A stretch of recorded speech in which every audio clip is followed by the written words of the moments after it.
เฮโลสเตย์ไฮสบายดีพี่น้องสวัสดีเด้อพี่น้องปองปายเบิร์ดสุขุสุขคนบัวาอยู่ไทยอยู่ลาวอยู่ต่างประเทศกับสบายดีพี่น้องมาพอกันอีกแล้วกับบาวงวันนี้บาวงจะเดินทางไปสัมภาษณ์งานหรือว่าสัมภาษณ์ไปเกาหลีพี่น้องตอนนี้เป็นเวลาอยู่7 โมงตรง7 โมงเช้าพี่น้องยังท่าเอื่อยแป๊บนึง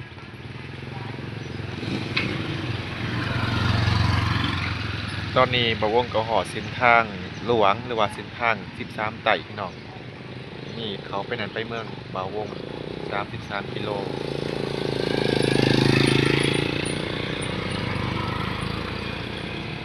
จะขึ้นไปพูนจะไปเมืองสองคอนไปสวรรณเขตพี่น้อง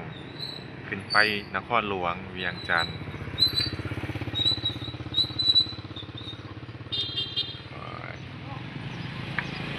ขาเอื่อยแป๊บหนึ่งไปยังขาเอาหมูพี่น้องแต่ลงไปหันจะไปแขวงสารวันไปปากเซ่พี่น้องไปอัตตปือไปเซกองไปทางพุ่น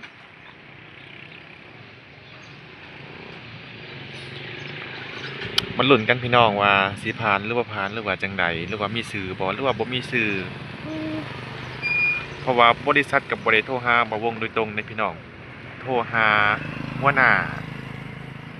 ก็คือพ่อบ่วงพ่อใหญ่เวียงเดี๋ยวมาลุ้นกันว่าจะเป็นจังใดนางถ้าเอื่อยจะเข้าเพราะว่าเพิ่นยังถาเอาหมูอยู่7 โมง8 โมงขี่รถประมาณ1 ชั่วโมงกว่าๆน่าจะฮอดพี่น้องก็พอดีเลยเพราะว่าเพิ่นเปิดสัมภาษณ์8 โมงครึ่งดิเดี๋ยวนางถาเอื่อยก่อนพอดีพักผ่อนรถเลยที่แรกคิดว่าสิอันสัมภาษณ์อยู่เมืองบ่วงแหมที่แท้บ่แม่นเด้พี่น้องสัมภาษณ์อยู่เมืองอัมมาลาอยู่เมืองสองคอนหรือว่าปากซองพี่น้องอันเดียวกัน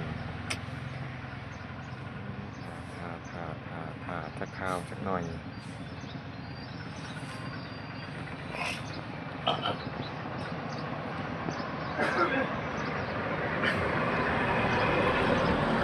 เอกสารก็เกียมมากครบมีใบที่ดินใบสมนุวาบัตรสปอร์ตบัตรประจำตัวแล้วก็รูปถ่ายที่ดินที่เป็นอิหยังเอิ้นว่าที่ดินที่บ่วงอันเฮ็ดใบตะดินนะพี่น้องเพราะว่าเขาเจ้าต้องมีหลักฐานนำมีแนวค้ำประกันนำเด้ก็น่าจะได้นะมั้งแล้วก็รูปถ่าย3x4เดี๋ยวหาข้าวหนึ่ง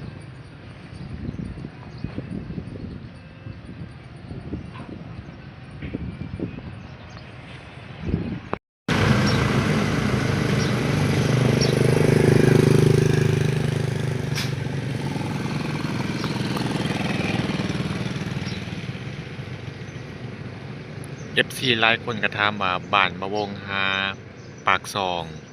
ไกลจักกิโลสำหรับบ้านมะวงหาปากซองแม่นไกลอยู่ซา73 กิโลเมตรพี่น้องถ้าแล่นเข้าไปบ้านอัมมาลาปึ๊บก็เป็น90ปลายกว่ากิโล92 93 กิโลเมตรพี่น้องก็บ่ไกลถ้าแล่นรถไวก็ฮอดไวพี่น้องถ้าแล่นช้าก็ฮอดช้าเป็นเรื่องธรรมดาหานโทรศัพท์นี่บ่วงเคยไปขายโทรศัพท์ให้เพิ่นเพราะว่าบ่วงเคยเฮ็ดเวียกเป็นเซลล์เด้เซลล์ขายโทรศัพท์มือถือก็มีห้านพู้นแต่ตอนนี้เศร้าแล้วเป็นคนธรรมดา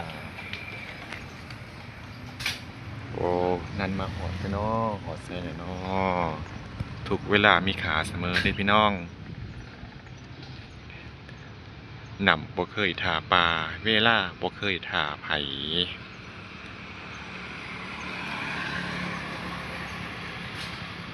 ไปสัมภาษณ์กะถ้าบ่ผ่านก็บ่เป็นหยังถ้าผ่านก็ถือว่าโชคดีไป เฮาก็เตรียมใจไว้แล้วล่ะเพราะว่าก็มีหลายคนให้เลือกเด้เพิ่นก็เลือกเอาคนที่เป็นตาเป็นตาแต่เฮาก็เฮ็ดเพราะหยังใครก็อยู่ละใครกว่าอยู่ละล่ะพี่น้องถึงสิบ่ผ่านแต่ก็เฮาก็ได้ลงมือเฮ็ดแล้วเด้ดีกว่าบ่ได้เฮ็ดหยังบ่ได้ลงมือเฮ็ดหยังตอนนี้ก็เป็นเวลาอยู่7:10 นาทีเอาแค่นั้นมาแท้เนาะบัดนี้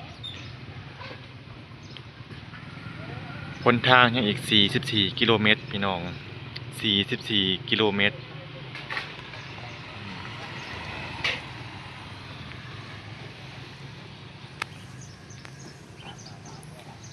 โอ้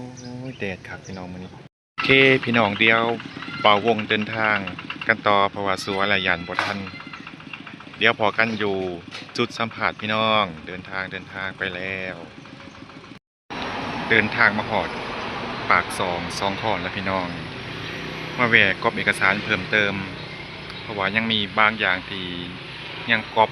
ไม่พอจะมากับเอื่อยแล้วก็อายอุ๊ยมาฮอดปากปัดคืมพี่น้อง เพิ่นเปิดสัมภาษณ์25 26เดี๋ยวมาลุ้นกันว่าสิผ่านหรือบ่ผ่านก็เฮ็ดนาอยู่บ้านโอ้โหเดี๋ยวถ้าเพิ่นก๊อบเอกสารแล้วก่อนพี่น้องก็พร้อมแล้วฮอดบอนสัมภาษณ์แล้วพี่น้องยังประกอบเอกสารต่างๆรอท่าคิวบ่วงถือคิว95คนก็บ่หลายปานใดพี่น้องเดี๋ยวมาลุ้นกันว่าสิผ่านหรือบ่ผ่าน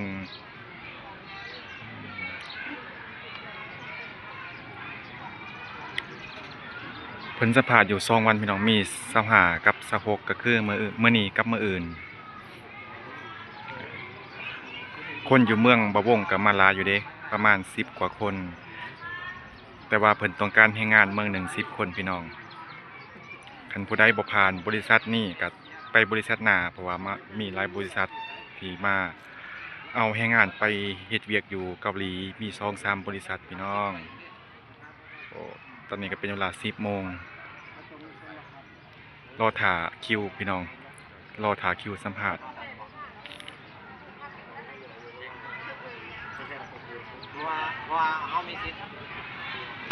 ถ้าว่าสัมภาษณ์แล้วตรวจสุขภาพผ่านถ่ายเดือน6หรือว่าต้นเดือน7แม่นจะได้เตรียมบินไปเกาหลีพี่น้องเงินเดือนเริ่มต้นแม่น2,500,000 วอน2,500,000 วอนตัดค่าอยู่ค่ากินเหลืออยู่1,400,000 วอนก็ตกเป็นเงินบาทประมาณ 30,000ก็บ่แน่ใจแล้วแต่เรทแต่ละมื้อบ่คือกันเด้พี่น้องประมาณ 30,000 หรือ 40,000เดี๋ยวมาลุ้นกัน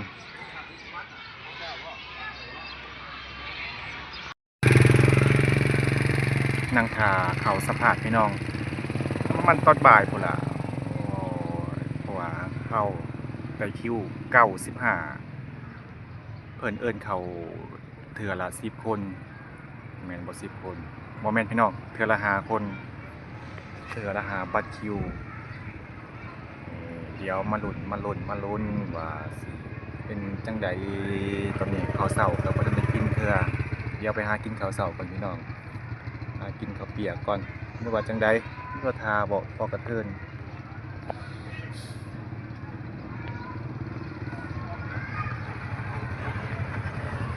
การบ่ได้สัมภาษณ์มื้อนี้ก็มื้ออื่นพี่น้องได้สัมภาษณ์ผู้คนก็เพิ่นสิเลือกเอาว่าสิเอาคนใดผู้ใดไป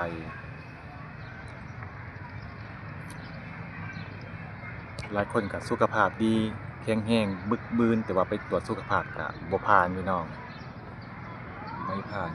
นกับหมายความว่าผู้ที่แข็งแรงบ่มีโรคประจำตัวบ่มีอาการหยังสิผ่านเด้เพราะว่าเพิ่นตรวจสุขภาพอยู่2งานบ่อนอยู่ลาวบ่อนหนึงแล้วก็ไปเกาหลีก็ตรวจอีกเทื่อหนึงฉะนั้นเฮาก็มีโอกาสคือกันพี่น้องเฮาก็มีโอกาสคือกันมาลุ้นกันพี่น้องโอเคพี่น้องเดี๋ยว บ่าววงก็สิได้เก็บภาพบรรยากาศไว้เพียงเท่านี้ สุดท้ายนี้บ่าววงก็ขอบคุณขอบใจ FC หลายๆที่เข้ามาติดตามคอมเมนต์กดไลค์กดแชร์บ่าววงเป็นกำลังใจให้บ่าววงเดี๋ยวพ้อกันใหม่คลิปหน้าพี่น้องสบายดีเดี๋ยวมาลุ้นกันพี่น้องเดี๋ยวค่ำๆสิมาอัปคลิปลงให้อีกคลิปหนึง โอเคบ๊ายบาย